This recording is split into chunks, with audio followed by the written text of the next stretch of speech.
Patrick Kluivert buka suara soal cara bermain timnas Indonesia yang akan datang. Ia menegaskan bahwa bagi dirinya, gaya permainan bukan hal utama.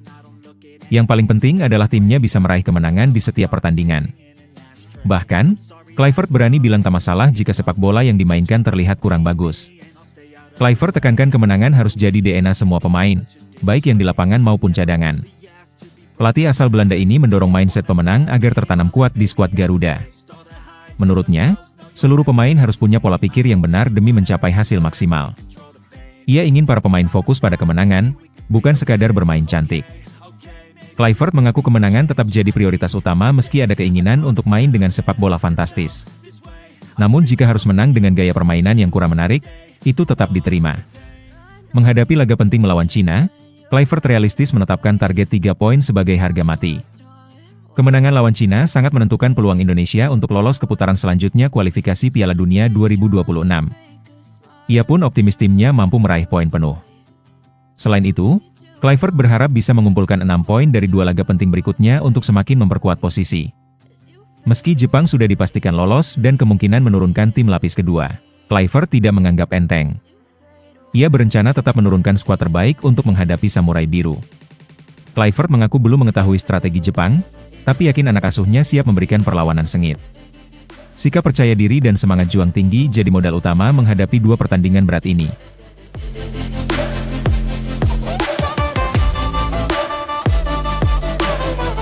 Panggilan pertama Beckham Putra ke timnas Indonesia senior menjadi momen tak terlupakan dalam karirnya. Di tengah kabar cederanya Septian Bagaskara, Patrick Kluivert langsung memilih gelandang muda Persib Bandung ini sebagai pengganti. Beckham yang baru saja membawa Persib juara Liga 1 2 musim berturut-turut langsung bergabung dalam pemusatan latihan di Bali. Namun yang paling membekas baginya adalah pesan pribadi dari sang pelatih kepala, Patrick Kluivert. Pesan Kluivert bukan sekadar ucapan selamat, melainkan motivasi dalam bentuk nasihat tajam. Fokus di setiap latihan karena ini kesempatan emas, kata Patrick kepadanya. Beckham menyebut pesan itu seperti tamparan halus yang membuatnya sadar akan arti panggilan ini. Baginya, ini bukan sekadar tampil bersama timnas, tapi tentang belajar dan membuktikan diri di level tertinggi.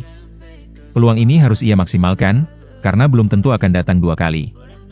Adaptasi Beckham di lingkungan timnas berjalan lancar. Kehangatan dari rekan-rekan tim membuat dirinya lebih percaya diri dan cepat menyatu dalam ritme latihan. Beckham merasa diterima dengan sangat baik dan tak menemui hambatan berarti saat berbaur dengan pemain senior lainnya. Ia pun mulai menikmati atmosfer kompetitif yang ketat di dalam skuad. Namun, Beckham sadar bahwa masuk ke skuad bukan jaminan untuk turun di lapangan. Ia menyebut persaingan sangat ketat dan hanya kerja keras yang bisa membuatnya dipilih Kluivert. Meski demikian ia tidak gentar, justru menjadikan persaingan ini sebagai bahan pembelajaran. Ia ingin menyerap sebanyak mungkin ilmu dari para senior dan menjadikan pengalaman ini sebagai loncatan besar dalam karirnya. Saya masih muda, jadi ini waktunya untuk belajar dan terus berkembang, ujarnya.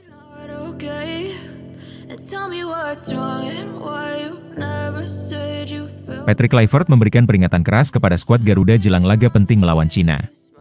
Ia menekankan bahwa Cina bukan lawan yang bisa dianggap remeh, apalagi dalam situasi genting seperti ini.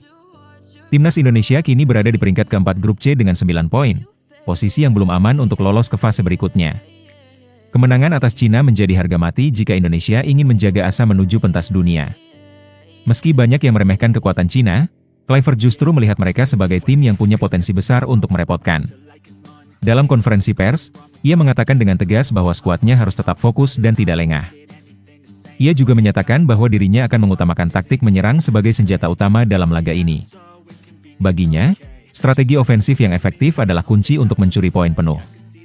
Kluivert menegaskan bahwa fokus utamanya bukan pada tim lawan, tetapi pada kekuatan tim sendiri.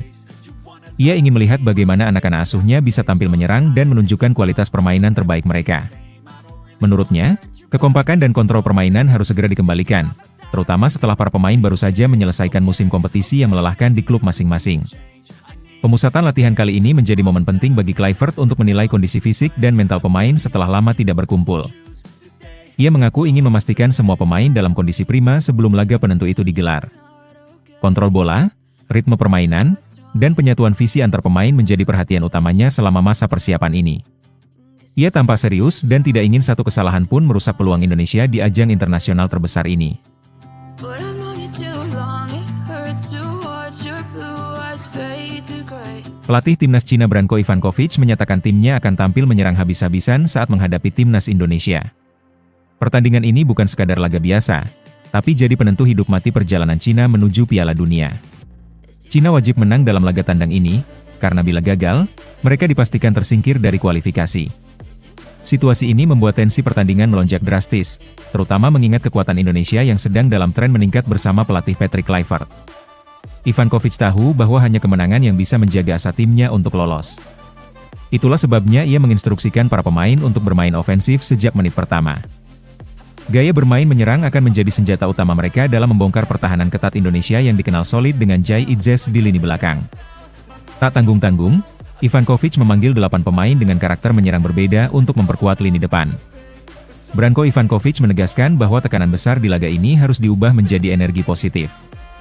Ia menyebut bahwa hanya pemain dengan mental baja yang pantas mengenakan seragam tim nasional Cina.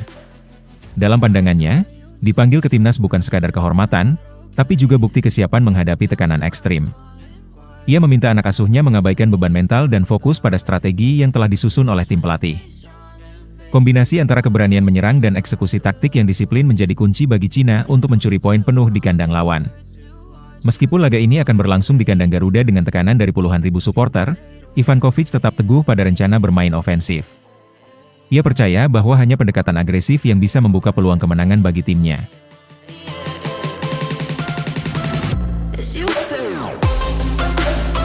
Stefano Lillipali angkat suara soal kekuatan timnas Cina yang bakal jadi lawan Indonesia di babak ketiga kualifikasi Piala Dunia.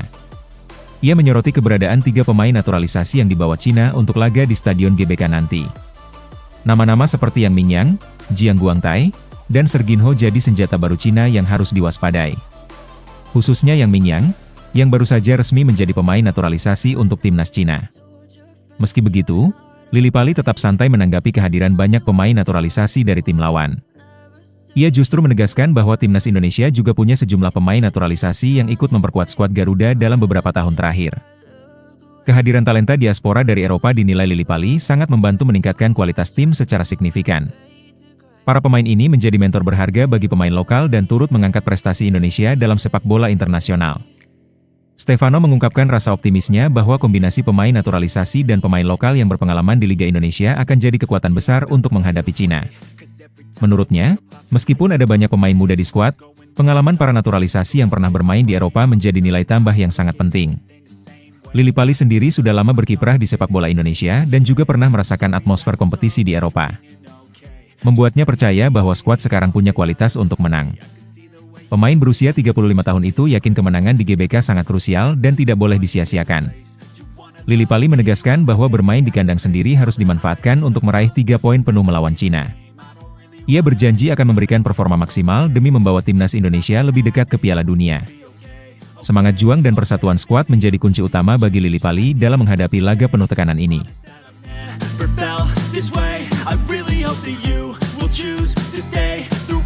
Brisbane Roar resmi memutuskan kerjasama dengan Rafael lewat pengumuman di website resmi klub. Keputusan ini menjadi kejutan bagi banyak pihak mengingat Struijk baru bergabung dengan klub Australia ini sejak September 2024. Sayangnya, ekspektasi besar terhadap striker muda Indonesia ini harus berakhir pahit karena ia gagal menunjukkan performa maksimal di Liga A-League. Selama kurang lebih 8 bulan membela Brisbane Roar, Struijk hanya mencatatkan 10 penampilan dengan torehan 1 gol saja. Ia bahkan menghilang dari skuad utama dalam 7 pertandingan terakhir, menandakan posisinya yang mulai tergeser di tim. Minimnya menit bermain ini menjadi salah satu alasan utama keputusan klub untuk melepas sang pemain 22 tahun tersebut. Brisbane Roar tetap memberikan apresiasi atas dedikasi Struijk selama berjuang bersama mereka, terutama saat ia menjadi bagian penting di tim nasional Indonesia. Klub menyoroti peran Struijk dalam memimpin lini depan Garuda yang berhasil mencapai putaran final kualifikasi Piala Dunia FIFA AFC untuk pertama kalinya. Meski karirnya di Australia berakhir kurang memuaskan, klub berharap Struijk dapat bangkit dan meraih kesuksesan di tempat lain. Pengumuman ini menutup babak singkat Rafael Struijk di Australia yang penuh tantangan dan harapan. Dengan dukungan penuh dari klub dan penggemar, Struijk diharapkan segera menemukan pelabuhan baru untuk melanjutkan karirnya. Keputusan Brisbane Roar ini menjadi pengingat keras bahwa perjalanan di dunia sepak bola seringkali tak mudah, terutama bagi pemain muda yang tengah berusaha membuktikan diri di panggung internasional.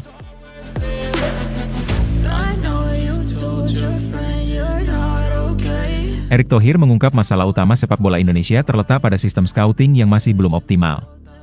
Meskipun bakat pemain di tanah air sangat melimpah, banyak talenta potensial yang gagal terpantau dengan baik. Oleh sebab itu, kehadiran Simon Tahamata dianggap sangat krusial untuk memperbaiki jaringan pembinaan pemain sampai ke pelosok negeri. Erik menyebutkan bahwa selama ini pembinaan sering terputus karena minimnya pengawasan dari pemandu bakat PSSI.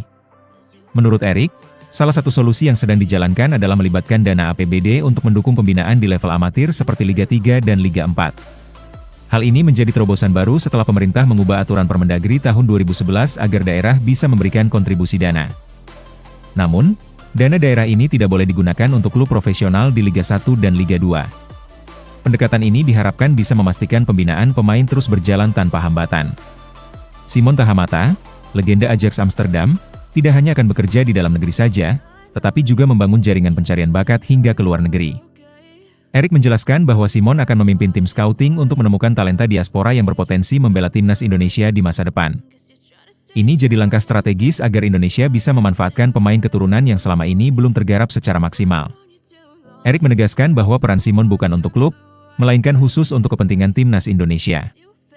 Dengan sistem scouting yang lebih kuat dan jaringan luas yang dibangun Simon, diharapkan bakat-bakat terbaik dapat tersaring dengan tepat. Ini menjadi harapan besar untuk mengangkat kualitas timnas Indonesia agar bisa bersaing di level internasional lebih baik lagi.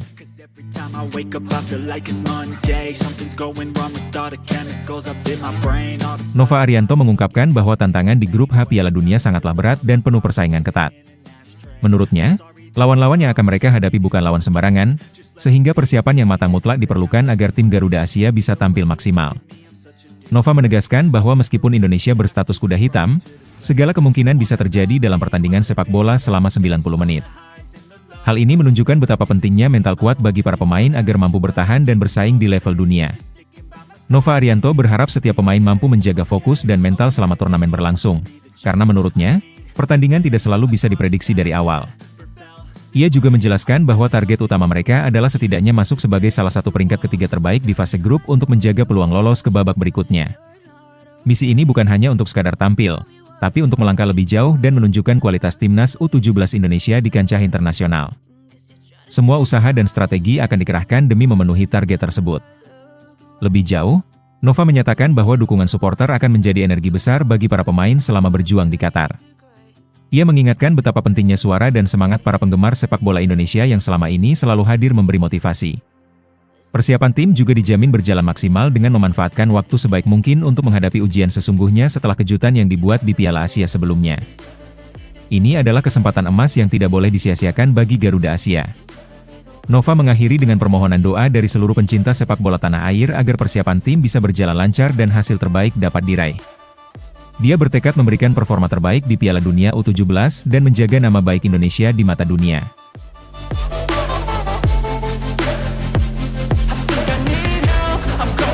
Stefano Lillipali kembali ke timnas Indonesia dengan status sebagai pemain paling senior di usia 35 tahun, membawa pengalaman panjang dari Eropa dan Liga 1. Ia sangat senang bisa memperkuat kembali skuad Garuda dan yakin mampu membawa kemenangan penting melawan Cina di laga kandang nanti. Stefano menegaskan bahwa perannya kini bukan hanya di lapangan, tetapi juga sebagai mentor bagi para pemain muda yang masih belajar menghadapi tekanan besar. Dengan pengalaman yang luas, Stefano siap membantu rekan-rekannya agar lebih siap mental dan strategi dalam pertandingan krusial. Sebagai satu-satunya pemain senior di bawah pelatih Kluivert, tanggung jawab Stefano semakin besar karena dua laga sisa sangat menentukan peluang Indonesia lolos ke Piala Dunia. Hanya tim yang finish 4 besar di grup C yang berhak melaju ke babak selanjutnya, dan posisi itu masih sangat diperebutkan dengan Australia dan Arab Saudi. Stefano sadar peluang timnas Indonesia masih terbuka, tapi target paling realistis adalah masuk posisi 4 besar agar dapat bertahan di kompetisi. Situasi ini membuat tekanan pada skuad Garuda semakin berat, dan pengalaman Stefano sangat dibutuhkan untuk menjaga mental tim. Selain bertugas sebagai pemain, Stefano juga ingin berbagi ilmu dan pengalaman yang dia dapat selama karirnya di Belanda dan Indonesia kepada para pemain muda. Ia mengapresiasi kualitas pemain muda sekarang yang sudah banyak berkarir di Liga Indonesia maupun di luar negeri, termasuk Eropa. Stefano yakin kombinasi pengalaman senior dan semangat muda bisa membawa timnas ke performa terbaik. Pengalamannya memahami perbedaan budaya dan gaya bermain di berbagai liga membuat dia sangat berharga dalam skuad.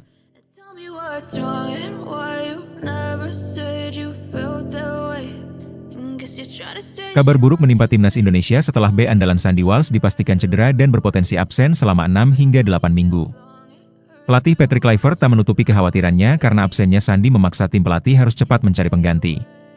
Cedera memang menjadi risiko besar dalam sepak bola, terlebih pemain-pemain ini sudah lama dipantau dan dipersiapkan secara intensif. Kluivert menegaskan tidak mungkin memaksakan pemain yang belum pulih, apalagi laga krusial di depan mata membutuhkan kondisi terbaik. Selain Sandi, Septian Bagaskara dan Ragnar Oratmangun juga mengalami cedera dan dipastikan absen. Situasi ini membuat Kluivert harus berpikir cepat, bahkan membuka opsi memanggil pemain baru untuk mengisi kekosongan posisi penting. Untuk saat ini, posisi bek kanan masih bisa ditutupi oleh Hasnawi Mangkualam dan Eliano Reinders, namun satu nama tambahan mungkin akan segera diumumkan. Waktu yang semakin mepet membuat keputusan ini harus diambil cepat demi menjaga keseimbangan tim. Kondisi ini menjadi ujian besar bagi Kluivert dalam menyusun skuad Garuda yang ideal. Ia juga mencoba membangun komunikasi dengan Elkan Bagot, salah satu pemain bertahan yang sebelumnya sempat mengalami cedera dan performanya belum konsisten. Meski Elkan belum bisa bergabung karena khawatir kehilangan tempat di klubnya, Kluivert menyebut ia bisa menjadi bagian penting jika situasi berubah. Dalam kondisi seperti ini, setiap opsi harus diperhitungkan, karena setiap pemain yang absen bisa mengubah skema besar tim. Ketidakpastian dan tekanan terus membayangi, namun Kluivert tetap yakin bahwa timnas masih punya stok pemain berkualitas untuk menambal lubang di lini belakang. Ia menegaskan skuad Garuda tetap kompetitif, meskipun harus menghadapi badai cedera di saat genting.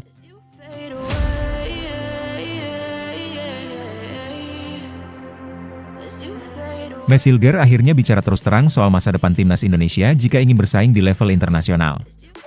Dalam wawancaranya di kanal YouTube KRTV, bek berusia 23 tahun ini mengungkapkan pandangannya secara tajam dan realistis. Menurutnya, jika skuad Garuda benar-benar ingin naik kelas, maka pemain naturalisasi harus jadi bagian penting dari strategi jangka panjang. Bukan solusi sementara, Mes menyebut naturalisasi sebagai langkah visioner yang bisa membawa perubahan besar dalam permainan timnas. Mes menegaskan bahwa pemain diaspora tak hanya datang membawa kemampuan teknik, tapi juga disiplin, mental, dan pengalaman dari Eropa.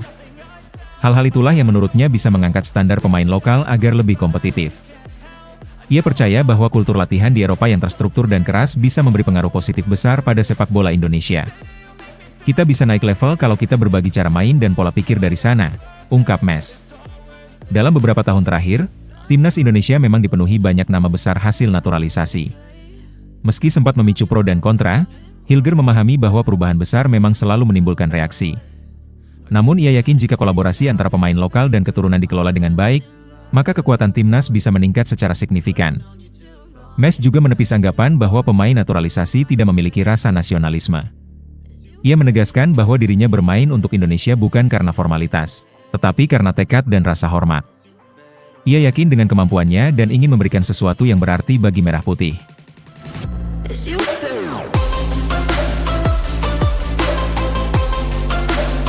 Rafael Struijk resmi mengakhiri kerjasamanya dengan Brisbane Roar dan kini mulai dikaitkan dengan raksasa Liga 1 Persib Bandung.